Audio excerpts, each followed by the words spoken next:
서울의 소리 논평. 허위보도 구제법, 일명 기레기 방지법 제정으로 가짜뉴스의 폐해를 방지해야 한다. 여론조작으로 민주주의 파괴하는 허위보도 법으로 응징하고 구제하라. 검찰개혁을 사실상 주도해온 추미애 법무부 장관이 수구 세력의 제거 대상 1호로 떠오르면서 수구 언론들의 오보를 가장한 조작된 가짜뉴스들로 집중적인 인신공격까지 받고 있어 논란이 불거지고 있습니다.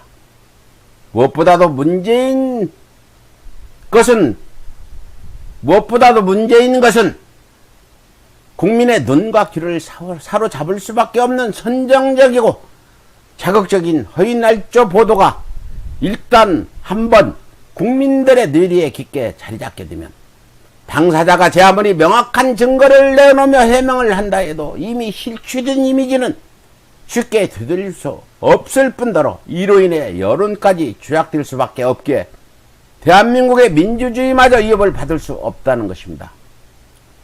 이처럼 수구 언론들의 허위보도가 단 하루도 지나지 않아 거짓으로 판명난다 한들 이미지는 이미 추락할 대로 추락하고 여론마저 쉽게 되돌릴 수 없을 만큼 악화된 후익에 이를 올린 수구 언론들의 허위날조 보도가 끊이지 않고 계속 이어지고 있는 것입니다.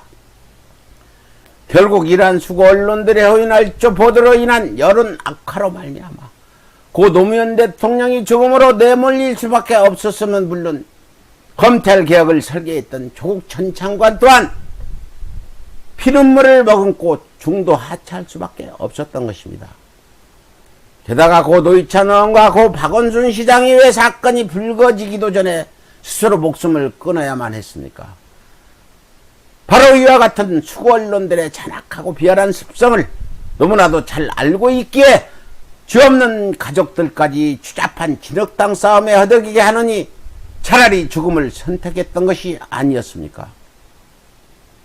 이렇듯 잔악하기 짝이 없는 수구 언론들의 언론 공작 횡포를 하루속히 단절시키기보다는 자금 수구 세력들의 집중 공세를 받고 있는 추미애 장관을 더는 지킬 수 없으면 물론 제2의 노무현 대통령과 조국 장관과 같은 피해자들이 지속적으로 늘어나면서 민주주의 진영은 희락의 길을 면치 못하게 될 것입니다.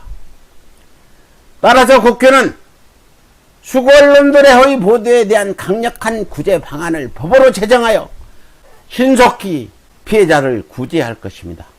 예로 들면 허위 보도 발생 시 그 허구성이 밝혀지는 순간부터 해당 언론사가 정정사과 보도를 기사나 뉴스 방송으로 10여 차례 넘게 반복 보도케 하면 물론 네이버와 다음 같은 포털에 하루 이상 일정 시간 동안 노출시켜 허위 보도를 접했던 모든 국민이 정정 사과 보도를 접할 수 있도록 법으로 강제함으로써 피해 당사자 구제는 물론 여론조작 또한 방지할 수 있어야 할 것입니다.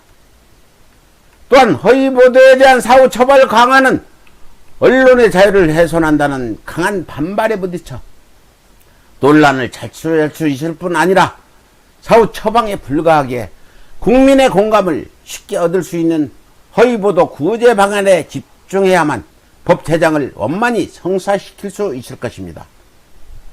우리나라의 언론자유주체는 노무현 정부 시절에 31위까지 올라섰지만 박근혜 정권 시절인 2016년에는 무려 71로 40계단 가까이 추락하는 수모를 겪어야만 했습니다.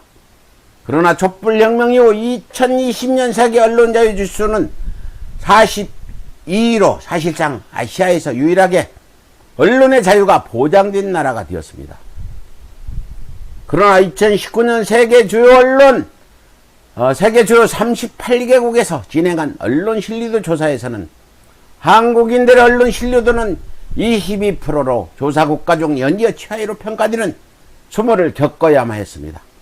2016년 해당 조사에 처음 포함된 데부터 이례적으로 4년 연속 신뢰도 최하위라는 불명예를 기록 중인 것입니다. 이 보도가 수구 언론들의 허위날조 보도들 때문이기에 본 서울의 소리가 제안한 허위보도 구제법은 국민들의 적극적인 지지를 받을 수밖에 없다 할 것입니다.